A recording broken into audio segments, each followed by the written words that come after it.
एक वर्ष में हमारी सरकार ने जो व्यवस्था परिवर्तन किया है और उस व्यवस्था परिवर्तन के स्वरूप जो परिणाम आज सामने आया है उसका उल्लेख राज्यपाल के अभिभाषण में किया गया है।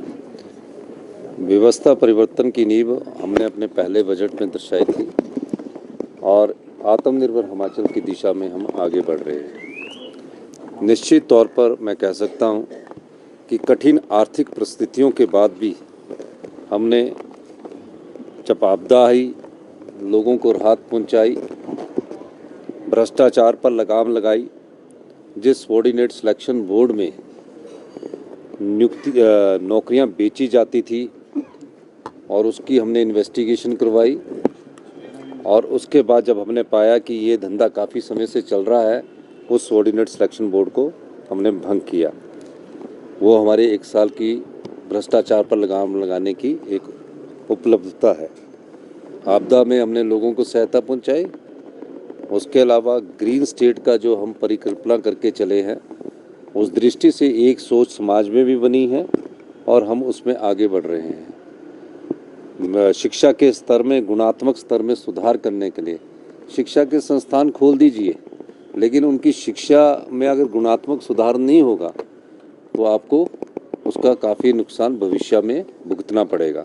हमने इस चीज़ को पहचाना और शिक्षा के स्तर में गुणात्मक सुधार करने के लिए हमने नियमों में परिवर्तन किया, कानून में परिवर्तन किया और आज हम कह सकते हैं कि अगला जो एकेडमिक सेशन होगा उसमें पहली क्लास से इंग्लिश मीडियम शुरू किया जाएगा। 6 वर्ष के बच्चे को मेंटल स्ट्रेस छोटी उम्र में ना डाला जाए, तो उस मेंटल स्ट्रेस से राहत दिलाने के लिए 6 वर्ष की कम आयु के बच्चे को पहली कक्षा में एडमिशन मिलेगा। लोग तंग आते थे राजस्व में, अपना इंतकाल करवाना है, अपनी डिमार्केशन करवानी है, अपनी तकसीम करवानी है, अपनी दुरुस्ती करवानी है और हमने राजस्व लोक अदालतें लगाकर 95,000 के करीब इंतकाल के केसेस जो है उनको लोगों के रजिस्टर किया। पहले लोग पटवारियों के पीछे घूमते थे, कानूनों के पीछे घूमते थे, पूरा दिन बैठे रहते थे। निश्चित तौर पर इसका लाभ आम लोगों को मिला। हमारी सरकार आम लोगों की सरकार है।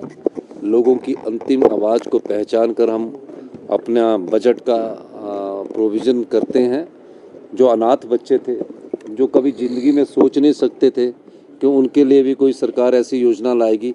योजना को तो हम लाए ही हैं, लेकिन हिंदुस्तान का पहला अनाथ बच्चों को जो शिक्षा देने का संबंध है, जब उसकी उम्र परिपक्व हो जाएगी 27 साल तक, सारा खर्चा उसका सरकार लाएगी। इस प्रकार की योजनाएं हमने समाज के हित में लाई है। ये हमारी 1 साल की उपलब्धता है। इसके अलावा जो विधवा नारी है, जिनके आवास नहीं है, उनको लिए भी हम एक योजना लेकर आए हैं। नामांकन होगा? उनका नामांकन कल होगा। आज शाम को हमारी विधायक दल की बैठक है 7 बजे और उनका कल सुबह उनका जो मुहूर्त निकला होगा उसके हिसाब से उनका नामांकन होगा। और निश्चित तौर पर अभिषेक मनु सिंघवी जी हमारे एक वरिष्ठ सुप्रीम कोर्ट के अधिवक्ता है, पार्टी ने उन्हें उम्मीदवार बनाया। हम सब लोग उसका स्वागत करते हैं।